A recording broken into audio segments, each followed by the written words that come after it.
ကျမကောင်းတစ်ချမ်းတွေးကြသေးလားကောင်းလေးရှာပေးကြပါနော်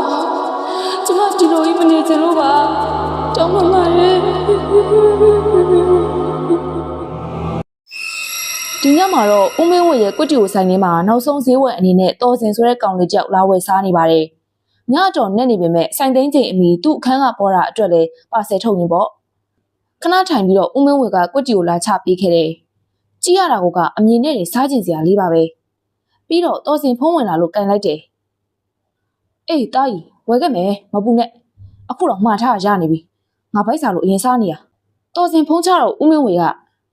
ကောင်းလေစားရတာအဆင်ပြေရလားပြေးပါတယ်ဦးလေး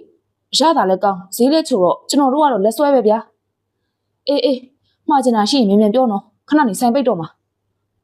ဘာလို့ပိတ်ဖို့ပဲလောနေရလဲဗျစောပါသေးတယ်မင်းရတာစောနေရနိုင်လဲကြည့်အောင်ပြီးတော့ရက်ွက်ထဲမှာဇလန်းတပုတ်နာမည်ကြီးနေရကွပြီးခဲ့တဲ့လလေလောက်ကလမ်းကြားနောက်ဖက်မှာမျိုးသမီးတယောက်အသက်ခံရတဲ့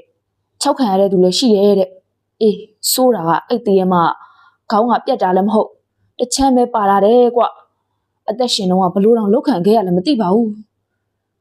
ရဲတွေကအသက်ခံရတာနိုင်ငံခြားသူတယောက်လို့တော့ယူဆတယ်တဲ့ဒီနေ့ထိသူ့ကောင်ရှာမတွေ့ကြသေးဘူးဒါဆိုလူသက်သမားကိုတော့မဖမ်းနိုင်သေးဘူးပေါ့ဦးလေးဦးမင်းဝေကဆိုင်ပြင်းဘက်ခေါင်းထုတ်ကဟိုဒီခဏကြည့်ပြီးဘသူမှမလာတာတေးကြမှဆက်ပြောပြခဲ့တယ်အေးအကောင်မလေးအလောင်းကိုတွေ့ပြီးနောက်တည်းကညာတိုင်းမိုးချုပ်တာနဲ့လမ်းပေါ်မှာမြင်ရတဲ့သူမြင်နေတဲ့ရိုးရိုးသေးရမဟုတ်ပဲခေါင်းကလည်းတချမ်းပဲပါတော့မမြင်မဆန်းနဲ့ပြေးလိုက်တယ်ဆိုပဲ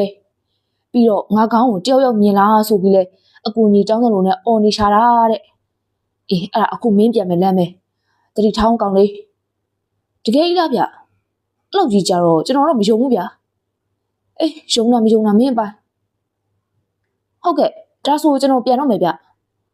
တော်စင်ထသွားတာနဲ့ဦးမင်းဝင်ဆိုင်တကားကိုဆွဲပိတ်ရင်လှမ်းပြောလိုက်တယ်ကောင်းလေးမယုံဘူးဆိုပြီးဆွတ်ဆက်သွားမနေနဲ့အောင်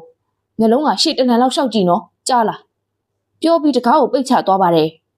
တော်စင်လည်းပြန်ကန်ဒီမှာကြောက်စိတ်ဝင်အောင်လှုပ်သွားတော့ကယ်ရီခေါ်ဖို့လှုပ်လိုက်ပေမဲ့နိုင်ကြည့်တော့အတော်မိုးချုံနေပြီမို့လမ်းလျှောက်ပြန်ဖို့ပဲလှုပ်လိုက်ရတယ်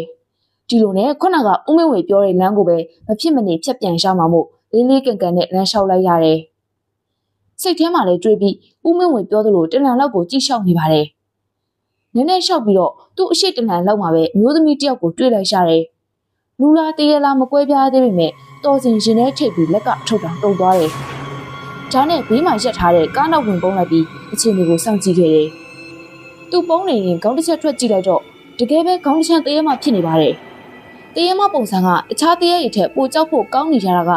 သူမရဲ့ခေါင်းကနှာခေါင်းအောက်အပေါ်နှာခမ်းနေရာကနေကြက်ထွက်နေပြီးအောက်သွားနဲ့အရှာပဲရှိတော့လို့ပါ။ဒါကိုမြင်လိုက်ရတဲ့တော်စင်လည်းတကယ်ယုံသွားပါပြီ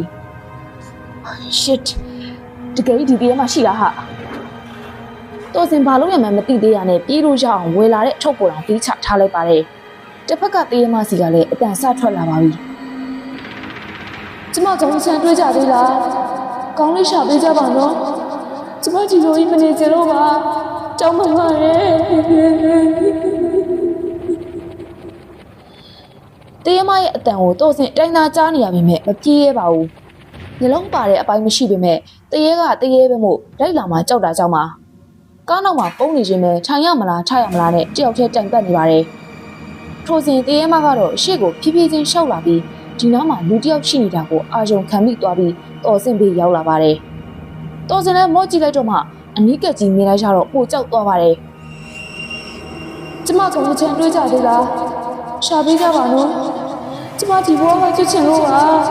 တောင်းပန်ပါတယ်ရှင်ကြောက်စရာကောင်းတဲ့အသွင်ဖြစ်နေပေမဲ့တနာစရာအဖြစ်ပြကြောင့်တရေမဘဝကရှင်နာစရာပါပဲဒါပေမဲ့တော်စင်ကတော့ကြောက်ပြီးလေပြင်းအဆောင်ကိုထိမိကတတိရသွားပြီးတော့လက်ထဲဆုပ်ကလက်အုပ်ချီဖျားစာရှိုးလိုက်ပါတယ်ကျမကောင်းလေးရှာပေးပါလို့ကျမကောင်းလေးချမ်းရှာပေးပါလို့ကူညီပါရှင်ဖျားတရားအဆောင်အစွမ်းကြောင့်တော်စင်မျိုးလုံးပြန်ဖွင့်တော့တရေမပျောက်ကွယ်သွားပါပြီတရေမမရှိတော့တာတေးကြသွားမှတော်စင်နဲ့အထုပ်ကိုပြန်ကောက်ကတချိုးနဲ့ပြေးပါတော့တယ်။နောက်လည်းမကြည့်ပဲအင်ကိုတဲနေအောင်ပြေးပေမဲ့တော်တော်နဲ့မရောက်နိုင်သေးပါဘူး။သူပြေးနေရင်နောက်ကခြေတံကြားလို့စောင်းကြည့်လိုက်တော့ခေါင်းတစ်ချမ်းတရေမကပြေးလိုက်လာနေပါတယ်။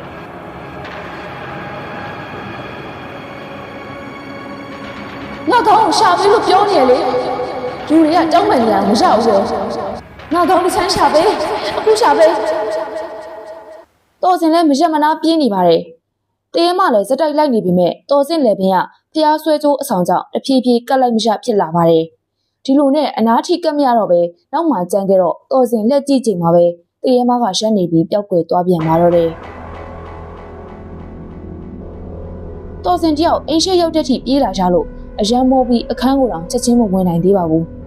တိုက်ခန်းဆိုတော့လေကားကတက်ရအောင်မှမို့မောဖြီနေချင်းတရေမတကယ်ပျောက်သွားပြီလားနဲ့လက်ကြည့်လောက်ကကြောက်နေရပါသေးတယ်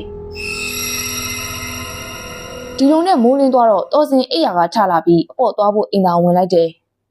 သူ့အပေါ့သွားနေရင်အိမ်သာရေဆွဲခွက်အဖုံးပေါ်မှာရင်ကောင်းတွေအများကြီးအုံနေအောင်မြင်လိုက်ရတယ်တတိထားပြီးတော့မှအနက်သက်ကလည်းအတော်လေးဆိုးရွားနေတာသိလိုက်ပါတယ်အစကတော့အင်တာနက်မှန်ချင်နေပေမဲ့အကောင့်တွေဘာတွေများရေဆွဲခွက်ထဲတည်နေသလားဆိုပြီးအဖုံးဖွင့်ကြည့်လိုက်တယ်ဒီတော့မှတရေမရှာနေတဲ့ခေါင်းတစ်ချောင်းကိုတွေ့လိုက်ရပြီးတော်စင်တယောက်ထိတ်လန့်တုန်လို့သွားကနောက်ပြန်လဲကျသွားတော့တယ်တကယ်တော့အဲ့ဒီတရေမကိုအခုလိုဖြစ်အောင်လုပ်ခဲ့တဲ့လူကတော်စင်အခန်းပေါ်ဖြစ်နေတာပါပဲတကယ်ချင်းတို့လည်းအခန်းပေါ်နေနေရင်သတိထားကြပါဦးနော်